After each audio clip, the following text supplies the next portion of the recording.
Sunday night. Hi guys and girls, how you going? Spring is coming so near. Just going to buy a bit of time because I've had a lot of people that say that they struggle to quickly get in on the rant. So I'm just going to give it around 30-45 seconds. And while you're on there, if you want to get these notifications all the time, I think that there's a follow button that you can actually press that will notify you every time I do a live video. I'm also letting you know that I will be using it not just for my auctions, but for Sunday night and other live things that I'll be doing for my members. I've got a special Facebook camera that is on back order coming from the United States. That's going to mean that the quality of my videos is going to be like creative studio room quality very soon. So that will arrive in about 3 to 4 weeks. It's on back order. So as people are coming on now, you might want to let other people that you know that normally come on. And I think that we're just about ready to start. And here we go. So I've got to say to you that I want to talk to you about change. And if you don't like change, you're going to hate extinction. So the thing I want to say to you right here, as you're watching this video, I'm going to say to you that change is so important. Why? Because all the good stuff in your life has happened outside of your comfort zone. I want you to understand that if there's one thing I want you to get really, really good at, is to get comfortable being uncomfortable. I want you to understand that anything good, like if you're a mum that's watching this video, right? Think about it. Having a kid, it's painful, physically painful. Bringing up the kid, I mean, it just like if someone told you what the fucking deal was, like that you would actually have sleepless nights, that you would actually work to buy them things that they wouldn't appreciate when they're really, really young. And they told you that you would be cleaning their bum. You know what I'm getting at. It just wouldn't make sense. But at the same token, you'll say that it is the most important thing in your life. So what we clearly know is that all the good stuff comes out of your comfort zone. That includes children. Let me talk about other things. Someone that grows a business, the first 2 years is bloody hard. You're making no money and you're working lots of hours. But then when you look back 10 years later, it ends up being the most important decision you ever made. Let's talk about another thing. If you're a real estate person here watching this video, putting on an assistant, your first assistant or your second assistant, you know, that is scary. It's uncomfortable. But when you look back, that a good assistant makes you more effective, gives you more time, gets you more dollar productive and grows your income, ends up becoming one of the best decisions in your business career. Or the person that, you know, ends up becoming a major owner of real estate. I got to tell you, you know, the first property that you buy is very, very stressful. You think to yourself, you know, I'm borrowing money and I'm going to owe the bank $500,000 and I'm going to have to worry about making sure the tenant doesn't destroy the joint. And then before you know it, you buy another property and then you buy another property. And yes, it's quite stressful because you're out there and you're putting your neck on the line, you're borrowing, you know, debt. But then you look back one day and you say to yourself, the best decision you ever made was investing in assets that grew in value. I mean, basic mathematics just says it. If you own $5 million worth of real estate and you're looking at growth and pick marketplaces that grow by 10%, you're going to make $500,000 a year. That's 10% of the 5 mil money while you sleep. I can't, you know, stress the importance of making sure whatever job you do, you get the money from that job and you invest it in assets that go up in value. That's how you have freedom in your life. But I want to get back to this thing about change. I want you to embrace temporary incompetence. This is such an important skill, the most important skill. Like today is City to Surf Day. People ran the City to Surf in Sydney, big race that is run once a year. And I think it's a 14-kilometre race. And I'm going to say to you here, think about how does a person train for the City to Surf? You know what? They keep adding more pain in their training. So they'll do a 6K run. Then they'll add another K, 7K. Then they'll do 8K. You see, if you don't actually add to it, if you don't actually change and you stayed at the 6K, you'd struggle to do that 14K run today. If you're someone that's a gym junkie, think about it. The way that you grow muscle is that what you do is you don't grow muscle where there's no pain in the muscle. You grow muscle where there's discomfort. You grow muscle not in your first or second or third rep. You grow muscle in your 10th rep of your last set. That's the secret. Embrace temporary incompetence. That's where the growth is in life. A couple of things I want to talk to you about change that I found effective. The most important thing is accept it's going to be hard. Everything is hard before it's easy. The first 10 days in change are the hardest. The next 10 days are strange. The last 10 days of that 30-day project becomes what I say natural. Couple of rules. The 2-day rule. There's a great book called The Power of Habit. It basically says that if you go 2 days in a row breaking a habit that you started, you're fucked. Because one day you're off track, but you come back on track. But 2 days, what actually happens is you're drifting away from that habit. So then what actually happens is, before you know it, you're at 3 days, 4 days, you've broken the habit. In fact, you've made another habit. You've moved from what you wanted to do and you've created another habit, which is the non-performance of what you were chasing to do. So I'd love you to think, where in your life are you settled? Where in your life have you got into a comfort zone? Because this is the bit that's holding you back. Embrace temporary incompetence. The second thing I want to talk to you about this Sunday night, and hello to all the regulars. Susan that's holding my phone here, I can see lots of people. She's giving me the signals that we've got a lot of people tuned in. Hi to Billy Demu. Love you, Billy. I'm not going to say hi to everyone. But guys and girls, I'm going to share with you, and I know I'm going to sound like a fucking loser here, but I'm going to tell you, quitting is for winners. I'll explain. Quitting as a strategy is a good strategy. Why? Because sometimes you've got to make the decision whether you're facing a speed hump or you're facing a brick wall. And a speed hump basically says it's just a bump in the road. You'll get over this. But a brick wall, you're stuck. And I've got to say, here's the reason why I reckon quitting is a good strategy. Because there's a thing called opportunity cost. And opportunity cost is as long as you stay hitting that brick wall, you're losing the opportunity to go down another road. Because as long as you're on this road, you've made a choice to not go on another road. And what actually happens is this, that the road that you're on may not be the right road.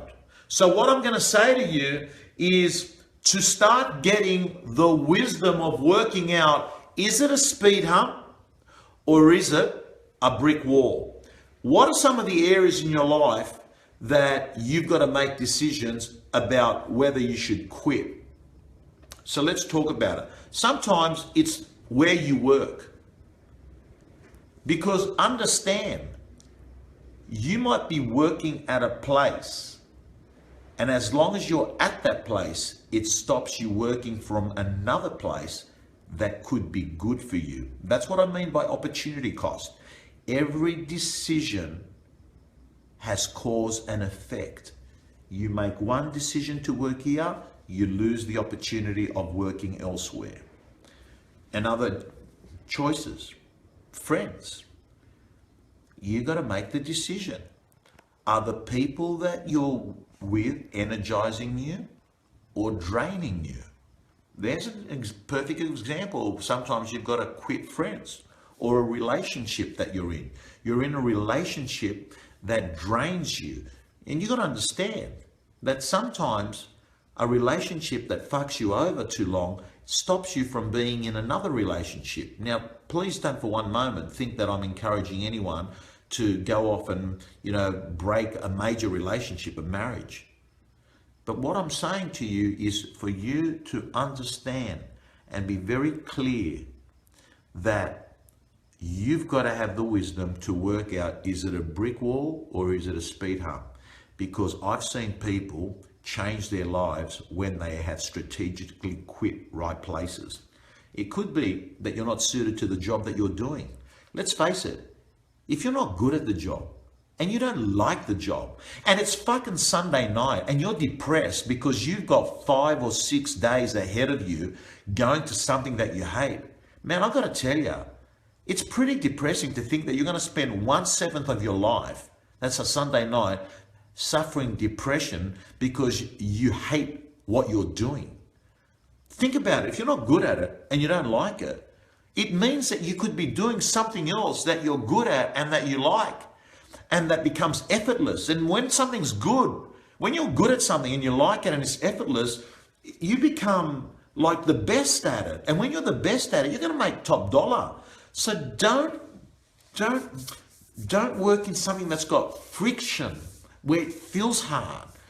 Feeling hard is giving you a signal to you long term that it's not right for you. So quitting worked. I want to talk to you about the third thing today. And the third thing I want to talk to you is, to me, the most important thing of all. I love people that are intelligent like that. I love people that have got a high EQ. I rate that. I love people that make me laugh. That to me is like, look, you know how many times I haven't wanted to go out and the next thing you know is I'm out and I'm in some bar and I go into the bathroom and I look in the bathroom and I look in the mirror and I think to myself, this is the fucking reason why I didn't want to come out. And I'd much rather just be around with people somewhere where they're just making me laugh. That to me is like the best night out, right? Just laughing. Could be anywhere. Could be fucking sitting down, on a park bench with the right people. But what I do value also is, I value people that are compassionate. I like that. I value people I value people that stand up for minority groups. I like people like that. But to me, the people I value the most, my highest quality, is those that have got your back. There's nothing better than in your darkest hours of your darkest days, knowing that someone has your back. I love that. To me, I rate people that are with me in my darkest times. I'll rate someone that's with me in the fucking bus, not fucking driving with me in a fucking limo when things are good. I rate people when things are shit and you know that they're there for you. And when the shit goes down, sides are taken. That's when you see the fakes, and that's when you see the real people. And real is so rare these days. So if you find someone, you trust them, their behavior has shown that they've got your back, stick to them like a stamp on an envelope. I want to talk to you about weirdos that do yoga. And I've done yoga. Lately it's been meditation, but I'll be doing yoga soon again. So it's yoga or meditation. But I like stillness. You see, with stillness, you get awareness. With better awareness, you make better decisions. With better decisions, you take better actions. With better actions, you get better results. So something that might sound like new age, and I know, like to me, when I used to walk into the yoga class that I went to, I'd walk in, I've got to watch what I've got to say because there could be people from the yoga class watching this, but I have to say, they felt like, I look around and after about a few minutes, I think to myself, what the fuck am I doing here with these weirdos? I mean, I just kept to myself. But the weird thing was, I felt good. I felt fantastic. I would walk away feeling centered, feeling clearer. And this is so important because with better clarity, you make better choices. And with better choices, you actually produce better actions. And as I said, better actions lead to better results. So there's nothing new age about this. It's in fact very linear, because what we clearly know is that the most major accidents on this planet happen by bad judgment, a bad decision. So I have to say to you, things get better by choice, not by chance. Get stillness in your life to make better choices. It doesn't have to be yoga or meditation. Any activity that when you're doing it, your brain slows down. And it's got to slow down. And the reason it's got to slow down is this. If you think about it, we've all got a tendency, we've got monkey mind, where what actually happens is that, you know, and it happens to me sometimes, I'll be sitting there and I'll have 99 fucking shit problems going through my head. And the reality is that 99 of these problems are made up of 86 fucked up bullshit scenarios that will never happen. And what actually happens is that when you've got an activity that slows the brain out, you get better, clear clarity. So what are some of the activities that I see that people, apart from yoga and meditation? Walking in nature, that is meditative. Believe it or not, ironing, gardening, fishing, anything that your mind gets immersed in that activity and does not focus on monkey mind. Important. The second last thing I want to talk to you about today is cognitive behavioral therapy. I have to say that, you know, in my master's degree, this was probably the most exciting thing I learned. So I did a master's in coaching psychology and behavioral psychology, organizations. And like when you do a master's, you really unpack a subject and learn it inside out. Compared to say when you do an undergrad degree, which you generally, it's comprehension, repeat stuff. And I clearly remember thinking to myself, how exciting that day that I was exposed to cognitive behavioral therapy. So here is the short version of cognitive behavioral therapy. Get ready for it. Very simple, 101 stuff. Life success equals event plus response. Simple as that. That success in life equals what happens to you and what you do about it. So you don't have control about what happens to you, but you do have control about what you do about it. You see, what cognitive behavioral therapy teaches us is that two people that face the same event may view that event differently and choose a different response. And this is very liberating. It's very powerful because it says no matter where you are in life, you have the power to choose.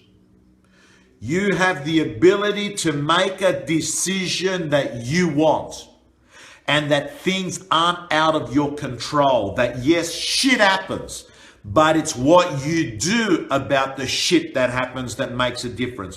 One person has one thing happen. Let's pick an example. One person has an illness, and what actually happens is one person chooses that illness as a trampoline springboard to better health, to a better life, to gratitude, to be able to look at life with different eyes.